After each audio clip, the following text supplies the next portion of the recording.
नमस्कार सगळ्यांना. कसे आहात मग सगळे? स्वागत आहे तुमचं माझ्या चॅनलवर. तर मला कोणीतरी विचारलं होतं की ताई तुमच्या गावाला तुम्ही हे जाता सारखं गावाला, की तुमची स्वतःची जमीन आहे का ती?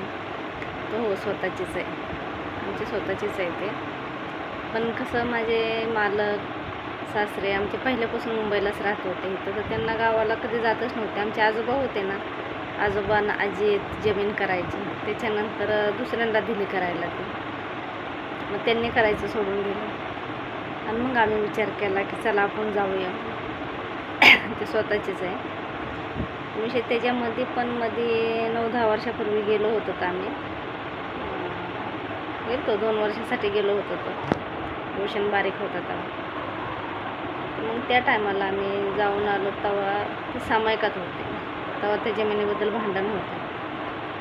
पण आता टेन्शन नाही, आपलं स्वतःचं आहे. आता काही हरकत नाही. तुम्हाला सांगू का, मला पण ना इथं मुंबईला राहायला कंटाळा आला आहे.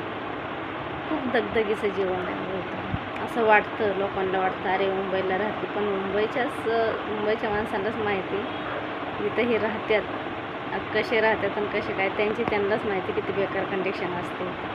काय ज्याचं आहे त्याचं चांगलं आहे, पण कष्ट करणारच. इथं काही असं फुकटचा पैसा येत नाही, कामच करायला.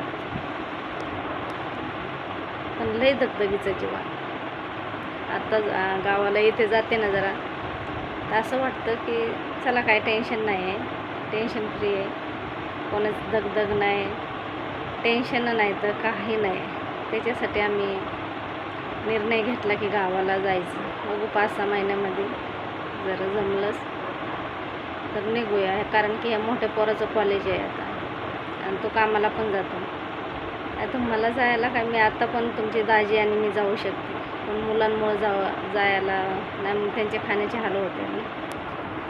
मोठा मुलगा म्हणला ठीक आहे, मग मी करू काहीतरी ॲडजस्ट, तुला जायचं आहे तू जाऊ शकते. म्हणलं आपलं स्वतःचं आहे तर जायला काहीच हरकत नाही. बरोबर आहे, त्याचं पण बरोबर आहे. पण विषय काय होतं, हे बारकं पोरगं आहे ना, ते गावाला नावच काढत नाहीच म्हणतो, मी येतच नाही म्हणतो गावाला.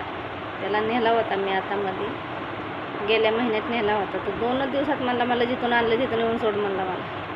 मला इथं अजिबात राहायचं नाही, तो गावाला कधी राहणार. मग आपलं स्वतःचं जरी असलं तर गावाला तो पोरगा मुळात राहणारच नाही. त्याच्यामुळंच आम्ही जरा थोडंसं मागं पुढं करतो आहे जायला. त्याला समज नाही आहे अजून. आता इथं कसं मित्र-मैत्रिणी फिरायला भेटतं. इथं गावाला काय, रानात घर आहे गावाला, तुम्हाला माहिती आहे. मी गावात राहत नाही तर रानातच राहत होतो. पण आम्हाला आवडतं. मोठ्या पोराला आता नेलं होतं मी, त्यालासुद्धा खूप आवडलं तिथं राहायला. खूप खुश झाला तो. 4-5 दिवस होता ना, खूप खुश झाला तो तिथं. आवडलं म्हणलं मम्मी मला राहायला इथं. तर तो म्हणतो आज म्हणलं तरी पण मी येईन म्हणतो, माझं काहीच हरकत नाही. तिथं कॉलेजमुळं कामामुळं त्याला इथून निघता येईन. मेन गोष्ट ह्यांची तब्येत गावाला मला सूट होतं आहे. गावचं वातावरण. खूप दिवस गावाला नव्हते मी, आम्ही घराच्या बाहेरच काढत नव्हतो. त्यांना जास्त कामावर पण नसतात त्यांची तब्येत खराब झाल्यापासून कामावर पण नसते. पण आता गावचं वातावरण आहे ना, त्यांना एवढं सुख होतं आहे ना, त्याच्यासाठी मला असं वाटतं की ते जिथं सुखी असते ना, जिथं त्यांना सुख लागतं ना, तिथं आपण गेलेलं बरं. नाही तर इथं असलं ना, सारखी तब्येत ठीक नसायची, सारखा दवाखाना. पण आता गावाला ये जा करतात, कधी राहतात ते 4-8 दिवस ना, चक्कर येत नाही, BP हाय होत नाही, काही नाही. म्हणजे एकदम परफेक्ट तब्येत आहे त्यांची. असं वाटतं की काहीच नाही झालं. आता खूप व्यवस्थित तब्येत आहे. मग त्याच्यासाठी आम्ही गावाला जायला निर्णय घेतला की चला मग त्यांना बरं वाटतं आहे. गावावर आपलं स्वतःचंच करायचं आणि खायचं टेन्शन नाही. तिथं तरी काय कंटाळा येऊ होतं मला खरंच. भाडं भरा, लाईट बिल भरा, पाणी बिल भरा, हे करून ना माझा जीव वैतागला आहे. त्यासाठी घेतला आहे, गावाला जायचा निर्णय घेतला आहे. पण अजून वर्षभर नाही आहे.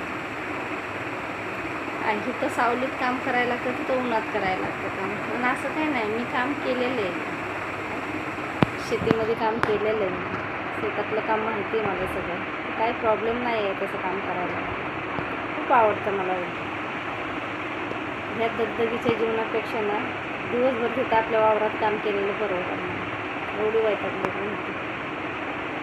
खूप छान वाटतं मला गावाला. मी 4-8 दिवस जाते ना, एकदम फ्रेश शांत वातावरण. बघू आता काय होतं ह्याचं कॉलेज झाल्याच्या नंतर.